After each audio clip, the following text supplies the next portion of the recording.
திண்டுக்கல் மாவட்டத்தில் சூறாவளி காற்றுடன் பெய்த கனமழையில் அடுக்கும் பிரதான சாலையில் ராட்சத மரம் ஒன்று சரிந்து விழுந்து பெருமாள் மலை மற்றும் பெரியகுளம் இடையே மலைப்பாதையில் போக்குவரத்து பாதிக்கப்பட்டது.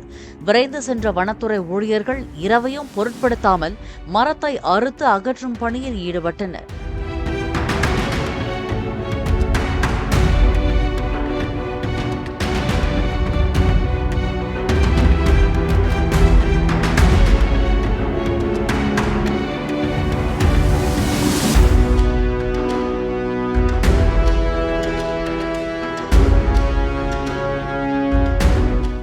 பிளே ஸ்டோர் மற்றும் ஆப் ஸ்டோரில் இருந்து பாலிமர் செயலியை QR கோடு மூலம் பதிவிறக்கம் செய்யுங்கள்.